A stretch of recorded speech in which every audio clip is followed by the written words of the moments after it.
तो चलिए दोस्तों, आज आपसे बात करते हैं विनोद खन्ना की, जो 70 और 80 के दशक के एक चमकते हुए सितारे थे। उस दौर में उन्होंने बॉलीवुड को छोड़ने का फैसला किया था जब वह अपनी सफलता की ऊंचाइयों पर थे।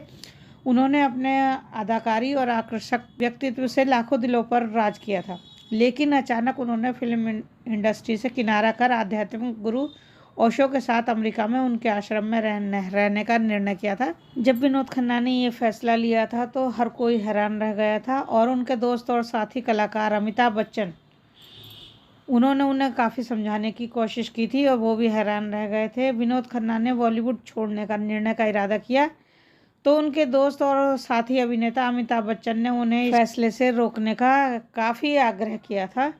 उन्होंने उनसे इस निर्णय पर पुनर्विचार करने को कहा था।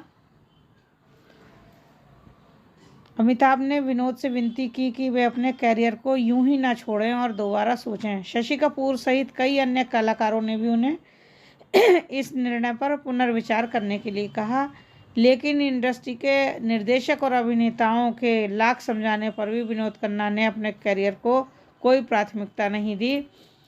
उन्होंने कहा कि ये निर्णय उनके कैरियर के लिए सही नहीं है, वह एक्टिंग नहीं करेंगे और वह ओशो के आश्रम में ही जाएंगे। विनोद खन्ना का इरादा पक्का था। उन्होंने सभी की सलाह को दरकिनार कर अपनी आध्यात्मिक यात्रा को प्राथमिकता दी। विनोद खन्ना ने अपने गुरु रजनीश के शिष्य बनने के लिए फिल्म इंडस्ट्री को अलविदा कर दिया। साल 1982 में अपने करियर के चरम पर रहते हुए उन्होंने एक प्रेस कॉन्फ्रेंस बुलाई और फिल्म इंडस्ट्री छोड़ने का ऐलान कर दिया। विनोद खन्ना ने अमेरिका जाकर ओशो के आश्रम में रहने का फैसला किया और वह फिल्मों को छोड़कर सन्यासी बन गए थे। विनोद खन्ना ने अपनी ज़िंदगी में कई किरदारों को जिया, एक अभिनेता, राजनेता और सन्यासी। विनोद खन्ना ने शानदार फिल्मी कैरियर देखा, सन्यासी बने और इसके बाद फिर वह लाइमलाइट की दुनिया में वापस आ गए थे और उन्होंने राजनीति में भी अपना हाथ आजमाया था और काफ़ी सफल रहे थे। विनोद खन्ना पर गुलजार की नज़र पड़ी थी और उन्होंने अपनी फिल्म मेरे अपने में अचानक से इनको लीड रोल में साइन कर लिया था। इनकी परफॉर्मेंस काफ़ी अच्छी थी, खासकर अचानक में इन्होंने बहुत अच्छा रोल किया था। विनोद खन्ना ने अपने कैरियर में रिस्क भी लिया और कई ऑफबीट रोल भी निभाए। विनोद खन्ना ने 1971 से 1982 तक लगभग 47 मल्टी हीरो फिल्मों में काम किया। उसमें से कई फिल्में मुख्य हैं, आप लोगों ने देखी भी होंगी। विनोद खन्ना के कैरियर में कुर्बानी एक ऐसी फिल्म है जिसके लिए फैंस उन्हें आज तक याद करते हैं। इस फिल्म का मिलना इनकी किस्मत की बात थी, क्योंकि पहले कुर्बानी अमिताभ बच्चन को ऑफ़र हुई थी, लेकिन अमिताभ बच्चन ने ये ऑफ़र ठुकरा दिया था। इसके बाद से ये फिल्म विनोद खन्ना की झोली में जा गिरी थी और उस साल की सबसे बड़ी हिट फिल्म बनी थी।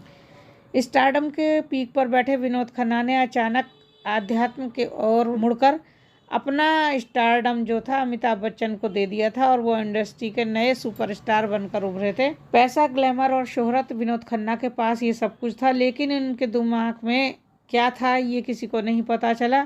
मन की शांति की खोज में आध्यात्मिक गुरु ओशो की शरण में जा पहुंचे।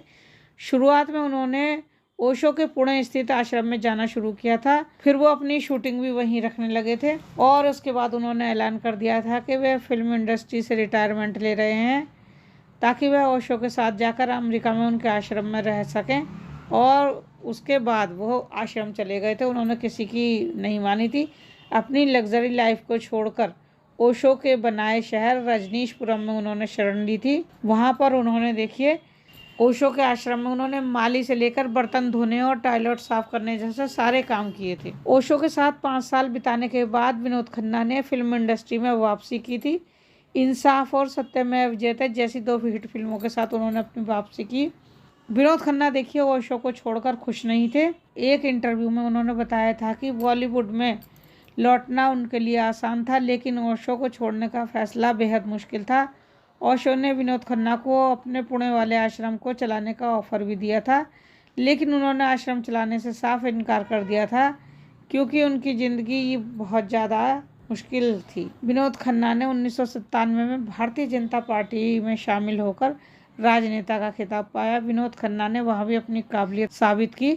उन्होंने पंजाब के गुरदासपुर से 4 बार लोकसभा चुनाव में जीत हासिल की। विनोद खन्ना अपने राजनीतिक कैरियर में केंद्रीय पर्यटन और संस्कृति राज्य मंत्री और विदेश मामलों के राज्य मंत्री के तौर पर काम कर चुके थे। Vinod Khanna advance bladder cancer की गंभीर बीमारी से जूझ रहे थे।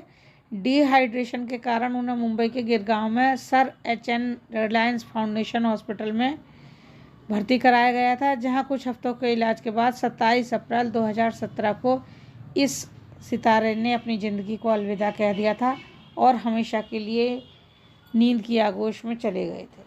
तो दोस्तों, ये थी देखिए विनोद खन्ना के बारे में जानकारी। आप लोगों को अगर वीडियो अच्छी लगी हो तो प्लीज़ वीडियो को लाइक कीजिए, शेयर कीजिए और चैनल को सब्सक्राइब कीजिए और इसी तरह बने रहिए। चलिए मिलते हैं आपसे अगली वीडियो में। अगली वीडियो तक के लिए नमस्कार।